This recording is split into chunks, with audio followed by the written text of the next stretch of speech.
Hello everyone. Today we are going to take a deep dive into one of the most important global commitments of our time, Sustainable Development Goals, and specifically Goal 3, which focuses on health and well-being. We will look at how the world came together to set these goals and more importantly, how India is performing against global averages when it comes to health outcomes. Let us begin by understanding where the Sustainable Development Goals actually came from.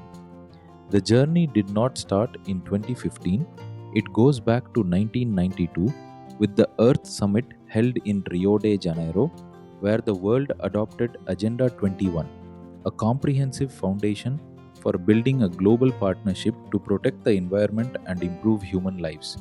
This was followed by the Millennium Summit in New York in the year 2000, where the Millennium Declaration was unanimously adopted, leading to the 8 Millennium Development Goals aimed at reducing extreme poverty by 2015. In 2002, the World Summit held in South Africa produced the Johannesburg Declaration, which reaffirmed poverty eradication commitments and built heavily on multilateral partnerships.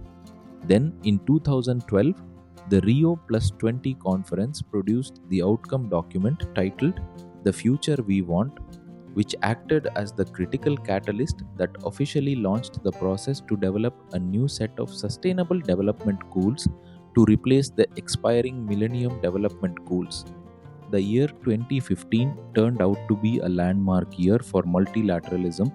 Within this single year, the world adopted the Sendai Framework for Disaster Risk Reduction in March, the Addis Ababa Action Agenda on Financing for Development in July, and the Paris Agreement on Climate Change in December. And most importantly, at the United Nations Sustainable Development Summit in September 2015, the world adopted what is called Transforming Our World, the 2030 Agenda, placing 17 Sustainable Development Goals at its core to serve as a shared blueprint for people and the planet. These 17 goals form an urgent call for action by all countries, recognizing that ending poverty must go hand in hand with health, education, and economic growth. They range from no poverty and zero hunger to good health and well-being, quality education, gender equality, clean water and sanitation, affordable and clean energy, decent work and economic growth, industry innovation and infrastructure, reduced inequalities, sustainable cities and communities, responsible consumption and production, climate action, life below water, life on land, peace, justice, and strong institutions, and finally, partnerships for the goals. Among all these 17 goals, our focus today is on Goal 3, which many consider the crux of human capital. Goal 3 aims to ensure healthy lives and promote well-being for all at all ages. It is a complex ecosystem of 13 interconnected targets that span survival, disease, environment, and systemic capability, and these can be understood through 4 major pillars. The first pillar is about protecting the most vulnerable, covering human foundations. Target 3.1 aims to reduce global maternal mortality to less than 70 per 100,000 live births by the year 2030.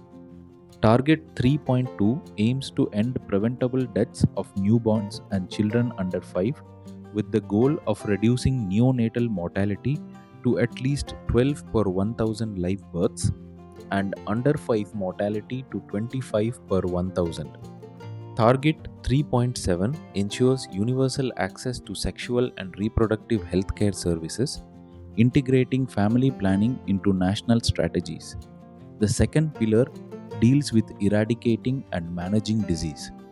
Target 3.3 focuses on the epidemics, aiming that by 2030, the world ends the epidemics of AIDS, tuberculosis, malaria, and neglected tropical diseases, while also combating hepatitis, waterborne diseases, and other communicable threats. Target 3.4 focuses on non-communicable diseases, aiming to reduce by one-third the premature mortality from conditions like cardiovascular disease, cancer, diabetes, and chronic respiratory disease through prevention and treatment, while also promoting mental health and well being. The third pillar addresses society and environment, covering targets on behavior, safety, coverage, and environmental threats. Targets 3.5 and 3.6 focus on behavior and safety, aiming to strengthen prevention and treatment of substance and alcohol abuse, and by 2020, to halve global deaths and injuries from road traffic accidents. Target 3.8 focuses on coverage, aiming to achieve universal health coverage, ensuring financial risk protection, quality care, and affordable essential medicines and vaccines for all. Target 3.9 focuses on the environment, aiming to substantially reduce the number of deaths and illnesses from hazardous chemicals and from air, water, and soil pollution. The fourth pillar is about systems integration, which lays out the means of implementation. This includes Target 3.A on policy, which strengthens implementation of the World Health Organization Framework Convention on Tobacco Control. Target 3.B on innovation, which supports research and development for vaccines and medicines primarily affecting developing nations and ensures access through TRIPS flexibilities. Target 3.C on resources, which substantially increases health financing and the recruitment, development, training, and retention of the health workforce. And Target 3.D on readiness, which strengthens capacity for early warning, risk reduction, and management of national and global health risks. Now let us move from these global targets to ground reality and see how India, the world's most populous nation, tracks against global health averages. Looking at the data from 2016 to 2021, we can see some encouraging progress alongside some serious challenges. On maternal mortality ratio, India stands at 97, performing better than the global average of 223. On under 5 mortality, India records 31 compared to a global average of 38.